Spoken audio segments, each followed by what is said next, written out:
Who's number one? It's your Iowa Western Reavers. First test at the top of the heap comes in the final game of the season against the Kansas Jayhawk opponent. And the Reavers sophomores had revenge on their mind. Scotty's the number one team defensively in Kansas. Iowa Western, the number one offensive team in the nation. And of course, on top of the polls. Set your sights on Saturday. Reavers looking to go 1-0 another week. Highlights and more coming at you next on the Coach Stroh Show on the Reavers Sports Network and CBTV 17.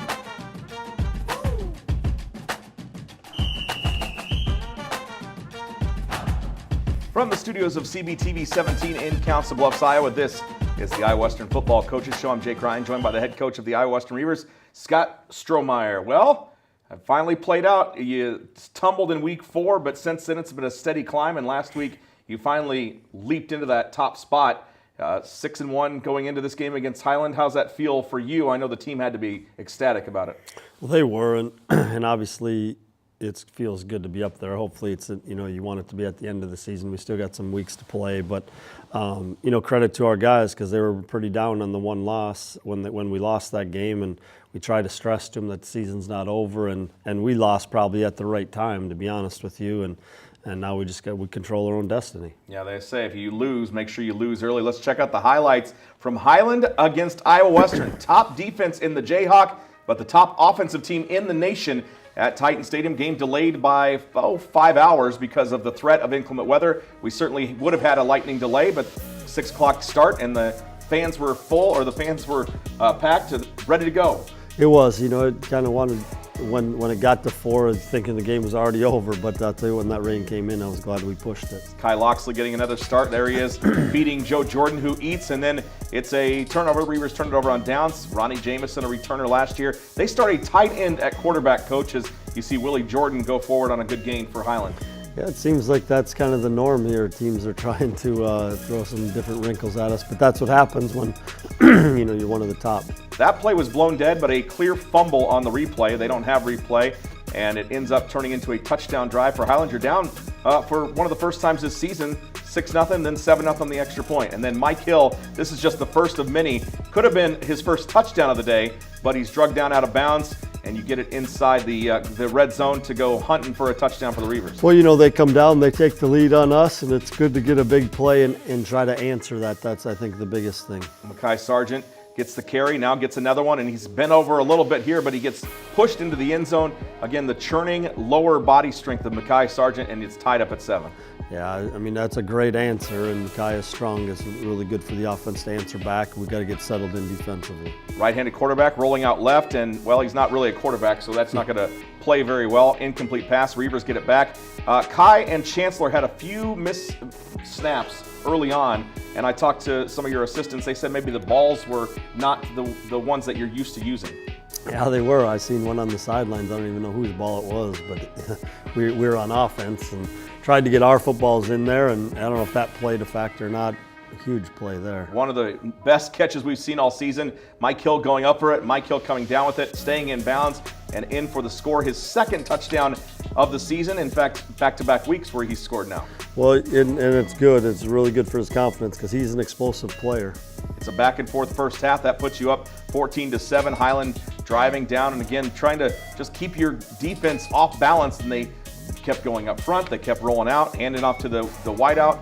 And again, the quarterback, who was a tight end coming into the game, Nericus Driver, good run there for the 6'3", 240-pounder. Yeah, and there's times we didn't play our best at times with guys doing their responsibilities, but they did a good job of game planning it. 44-yarder, just over the crossbar. It's 14-10, and then the Reavers put it on the ground again. That time, Kai got popped. It wasn't a mishandled snap, and Highland takes over with a chance to take the lead. Yeah, they came out in the defense they haven't shown and blitzed us and got us in it, and we fumbled it. But, we can't put our defense in bad positions like that. Driver trying for the complete pass. It's incomplete. He'll keep it again, and a very similar run, same thing that he did a couple of drives ago, as he gets inside the red zone again. And then Driver will take it upon himself to stumble forward, loses the ball, and again, a fumble that the officials called dead that didn't result in a Reaver turnover. Instead, it resulted in a Ronnie Jamison touchdown run. Yeah, and I was concerned there on that. I thought maybe we were held on the perimeter. Just a little bit. But, like I said, we put them in a bad position. We'd like our defense to respond. This is huge. 18 seconds remaining. I said we need a big play. Marquise Hallback from the 25, he goes 75 yards to give you guys the lead at the half. And I mean, talk about needing a big play. We've seen it several times over the course of the program. You've seen, Zach Martin come up with a big touchdown pass late, Jake Waters to Matt Waters. I mean, you've gotten late scores before, but I don't think any of them, I mean, aside from winning the game, have been as big as that one was going to halftime as far as momentum. I mean, you could feel the momentum was switched, and we were kind of on our heels defensively almost the entire first half. And offensively, it was just big plays. We got a second play, a big play, or another big play. We never got in a groove, and then to go down and then to take the lead right before half, I think was huge. Yeah, big special teams play to close out the half. If you're a fan of that unit of football, stick around.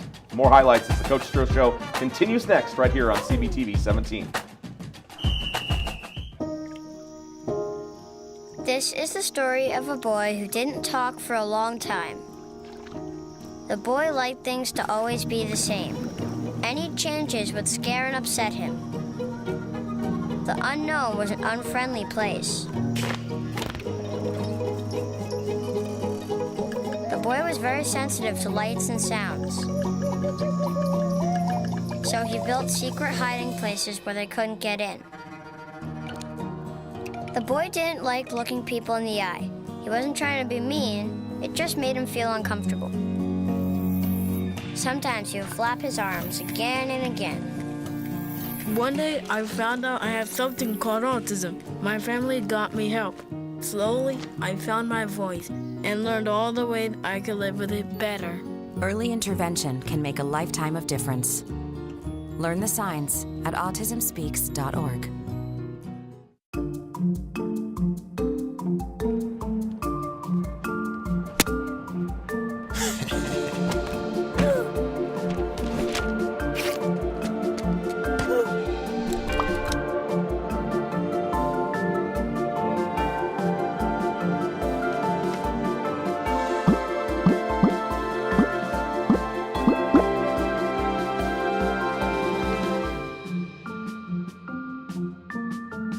I adopted Bento from a shelter, but a lot of people know him as Keyboard Cat.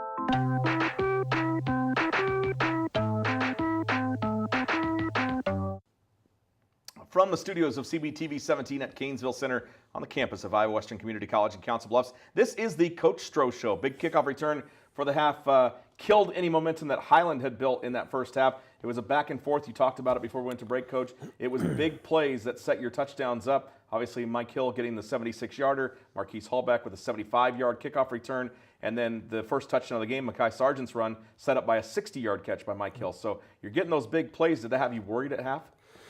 No, I mean, well, one, we had to make some adjustments. Like I said, they came out after a couple of those big plays, and the last few drives changed their defensive scheme a little bit, and offensively we had to make our defense had to make some adjustments on their offense and what they're trying to attack us. It's pretty incredible what Coach Arnold's been able to accomplish down there. You look back at the first game where you played Highland back in 2010, and that was the second year of Reaver football, and you handled that game pretty well. I mean, the Scotties were a little bit of a doormat, and now their program is really up and coming, and Coach Arnold's got them going.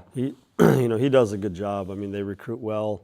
Highland, Kansas is not probably the easiest place to bring kids into, and he's done extremely well. Like I said, that defensive group is as good as in the league. Obviously, the reason why they're at the top, but I mean, they have 6 major Division I players on defense, and he gets them to play hard. And I think his mentality that he brings is that nobody expects Highland to be any good. Nobody gives us any credit, and year in and year out, he's in the top 4. At least the last few years. Yeah, they've done a nice job. Let's take a look at those second half highlights. Reavers up 21-17 at the half, and it will be Highland that receives the kickoff. You guys have gotten the kickoff to start the game nearly every year, and Hunter Pinniger blasts it through the back of the end zone. Yeah, we elected to take the wind, and hoping that it'd die in that fourth quarter.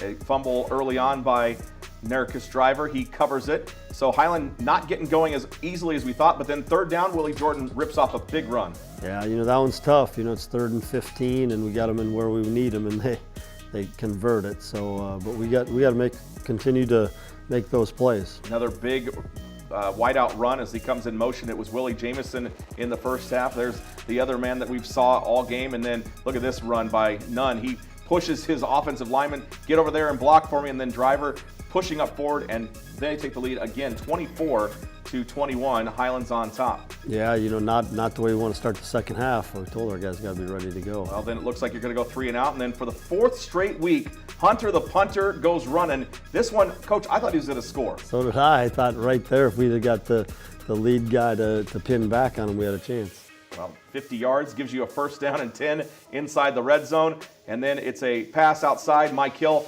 1 tackle, 2 tackles, still surging forward, 3 tackles, 4, 5. Yep, that's a score. Did you think he was going down? Because I certainly thought he was. Right away when we threw it, I was like, oh, because I knew they were running to him. But, again, you put it in playmakers' hands and they got to make some plays. Raekwon Chapman wrapping up the quarterback there, and then Jamison gets tripped up by his own man, falls down in the backfield. Driver will roll out right here, delivers the ball, but it's going to be well short of a first down. Nice tackle on that sideline made by Des Lockett. That's, a relief, that we came back, gave up the score and then came back. And then the ball bouncing here, Coach. Yeah. I thought for sure it was going to hit one of your guys. Des picks it up on a bounce and a pretty good return. In fact, the best punt return you've had all season. I thought it did nick one of our guys too, because we're hollering to get away, get away. And then Mackay picks up the ball that was dropped, surges inside to the 5-yard line. Yeah, it was good. Got a special teams, came back, answered the bell again. So the Reavers getting a little bit of more momentum as they go up on that play, 34-24. And then Ronnie Jamison, nowhere to go, finally turns the corner, tries to stutter step, but he's already out of bounds as Raekwon Chapman is there to push him out. Well, we're kind of slowing them, and then they give them a little bit of a crease, and give these guys a lot of credit. They played really well.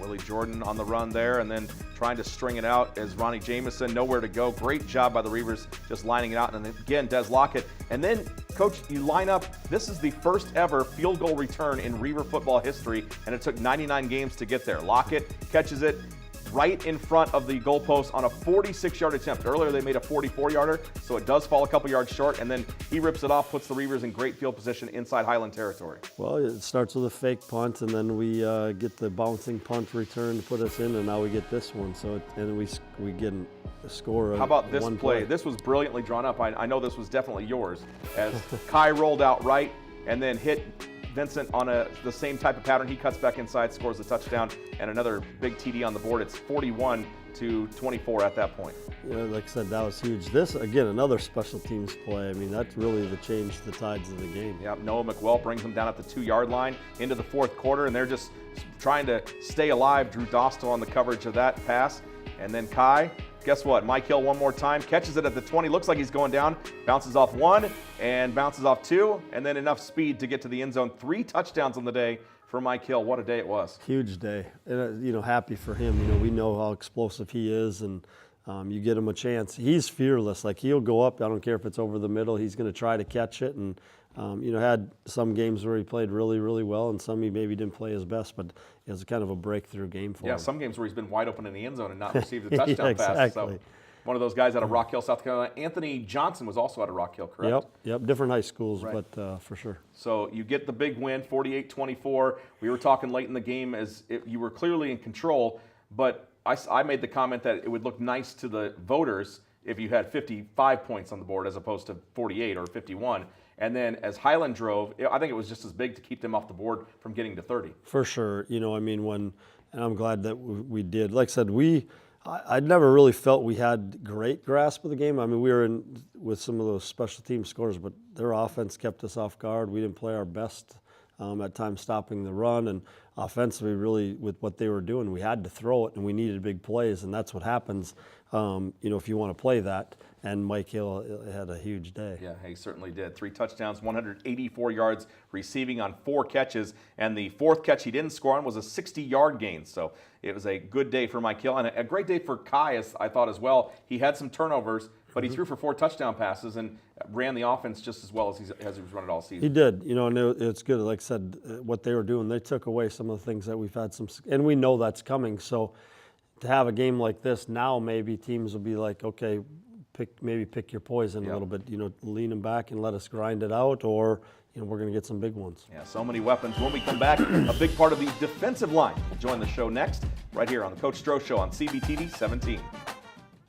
We asked a group of employees what makes our bank special, and here is what they said.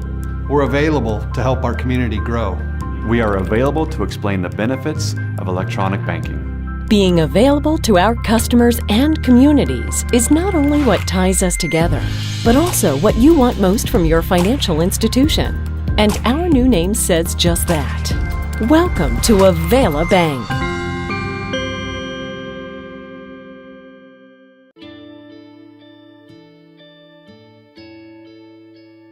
Calls me googly eyes. You know you're beautiful, right? You know that? Even you are beautiful. I got bullied for wearing glasses. Share if you're against bullying. We put it out there, just took off. 3 million people have shared this post. Don't let bullies get you down. I stand with you. Our whole family's wearing glasses. I wear glasses and I'm proud. I even have the army on my team. All the kind comments brought my child joy. I don't feel thank you is enough. That's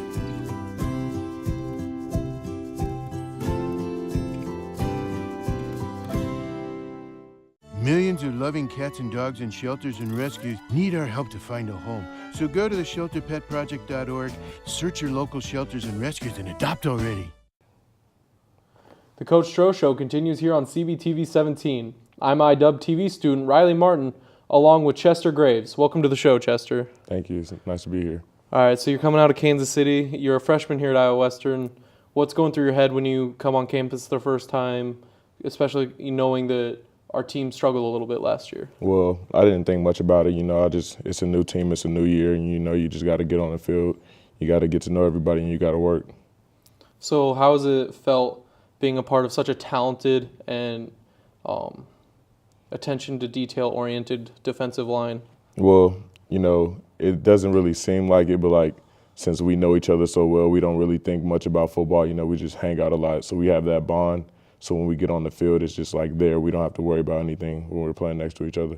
So coming straight out of high school, what has it been like transitioning from high school football to D1 and JCAA football? Well, it's not really any different. You just got to pick up on speed, strength. You just have to put your mind to it, and if you can put your mind to it, then you'll be okay. Last week you guys played Garden City. East Mississippi had fallen, and it was a great opportunity for Iowa Western to go number one, and you really shined on the field. What was going through your head before the game, and what was Coach saying to you? Well, I was just really, keeping to myself, thinking that I have to be aggressive because, Garden City is a good team. You can't ever underestimate any, other opponent. And Coach always tell me, my D-line coach, Coach Tollison, he tells me, there's a bag of money on the field. You got to go pick it up before somebody else does. So, it kind of looked at it was payday, so I had to go get it. So the past couple weeks, you haven't seen the quarterback you were expecting to see. Garden City not playing their starting quarterback, and last week against Highland, they start their tight end at quarterback. What are adjustments you have to make as a defensive lineman? Well, it's tough because the quarterbacks that came in, they ran a lot, and, we're expecting a little bit more of the passing that they didn't do. So, it was just you had to be more physical on the field and more sound. All right, and special teams really shined through Saturday night. You're on the field goal block unit, and Dez had a return. What was going on the field? Just walk me through the play. Well, we started the field goal, and, I didn't even know Dez was back there until they kicked the ball. And, nobody knew that he was returning the ball on the other team, so he just started running. I tried to get him to follow me. He didn't follow me, but it was okay. He had a nice return. It was a real big impact on the game. Getting your first win at number one brings the voters around a little more. You received 8 first-place votes this week. What has that done for your confidence, and especially getting a win under your belt at number one? Well, it boosts our confidence a lot. It makes the team more hype. As a unit, we come out ready to play, come out practice, ready to go. We just ready to get to that next game day. Thanks for joining us today on the Coach Stroh Show, Chester. Thanks for having me. That's freshman Chester Graves. I'm Riley Martin. When we return, Jake and the coach will be back to wrap up this week's show. You're watching it on CBTV 17 and the Reaver Sports Network.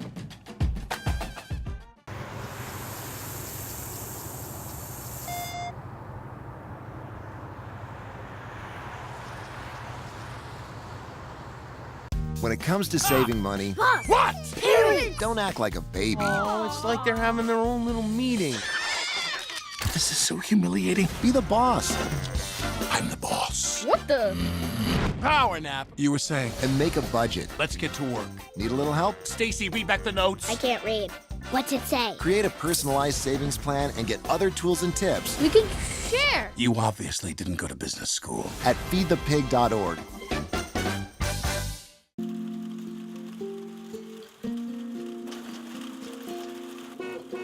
Dad's home! The smallest moments can have the biggest impact on a child's life. Take time to be a dad today. Hey, you. Yeah, you. Getting that college education. What are you gonna do? Graduate and take some office job? Be like everybody else? Or will you dare do something different? Like, be a teacher. You could be my teacher. You got the skills. The smarts? Yes, you. You could be the teacher I never forget. That'd be cool. Does that corporate job even have recess? What are you gonna make of yourself? What are you gonna make of me?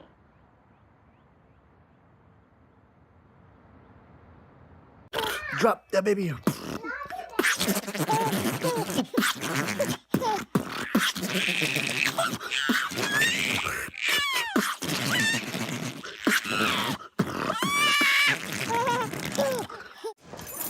Hi. You think you're probably sober? Yeah. But you're thinking about taking the back roads home, just in case. Why would you do that? Probably okay isn't okay. Call a cab, a car, or a friend. Good choice. We just finished dinner and it was time for homework. He hates homework. I know he's bright. Why is it so hard for me? He's just gotta try a little harder. 1 in 5 children struggle with learning and attention issues. Go from misunderstanding to understood.org. We're back on the set of the Coach Stroh Show at CBTV 17 in Council Bluffs to wrap things up. I'm Jake Ryan with head football coach of the Iowa Western Reavers, Scott Strohmeyer. Here we are, game number 100. You are 80-19 through 99 games. When you were at Nyack and you were applying for the job at Iowa Western, did you ever think, if I get to Iowa Western, I'm going to run off 80% of my wins? 80% of my games are going to be wins. Did that thought ever cross your mind when you were applying here 10 years ago? I'd like to say yes, but no, not at all. I mean, it's flown by, and obviously a lot of credit has to go to a lot of former players and coaches and, you know, the support from the administration. It's not possible without that.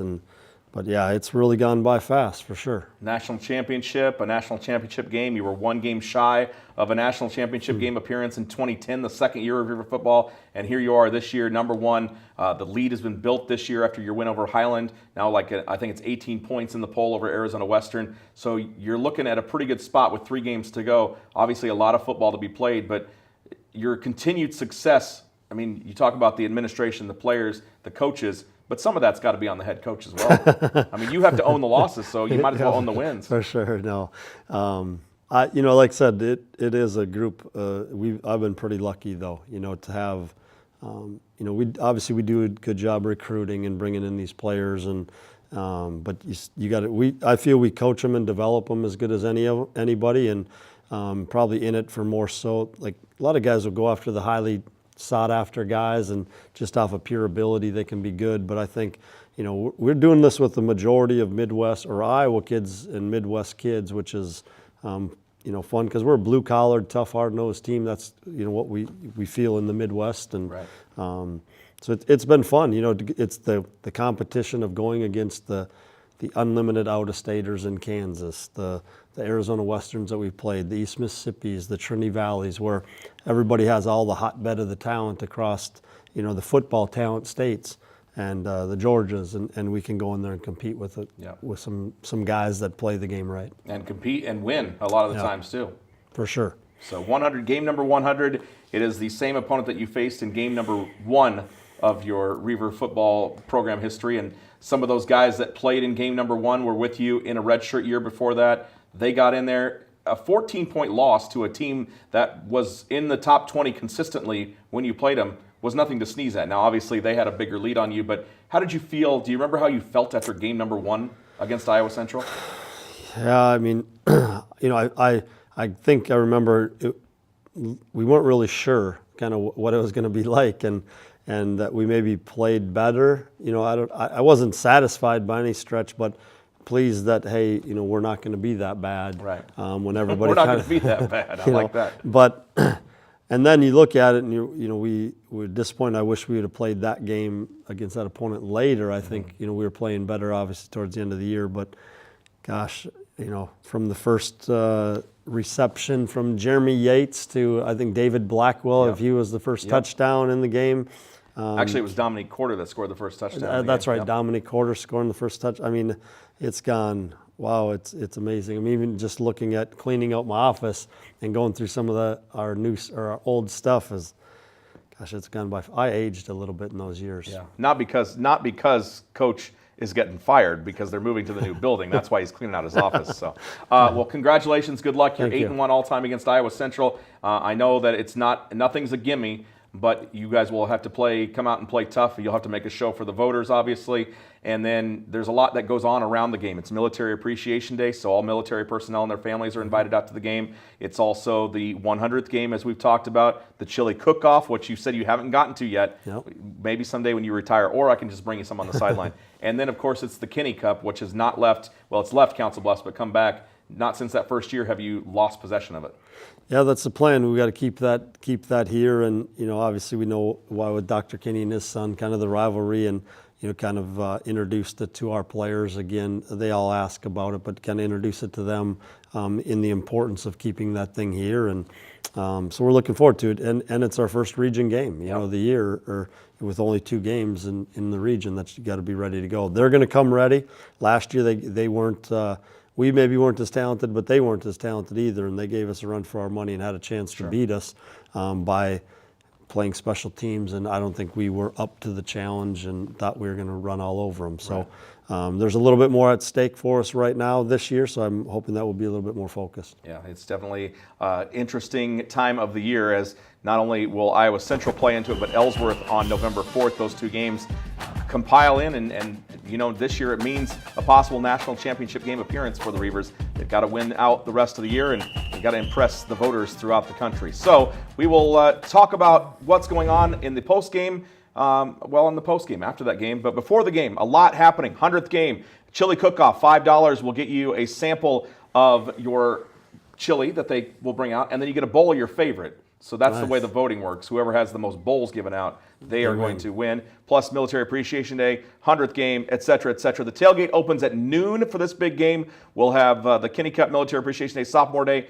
and of course the 100th game in program history. Kickoff comes at 2:30. Live appearance from Not U2. That's the band that's coming out on Saturday. So bundle up, come on out, watch the Reavers for the final time at home this season. Remember to check out all the details on GoReavers.com. Make sure to come out and see the #1 team in the land. I'm Jake Ryan. Thanks to Coach Strohmeyer, Riley Martin, and of course Chester Graves and all the staff of CBTV 17 and the students here at Iowa Western for producing today's Coach Stroh Show. We will talk with you soon. Until then, keep up with the Reavers at GoReavers.com or on social media by following @GoReavers. Thanks for watching, and what else? Go Reavers.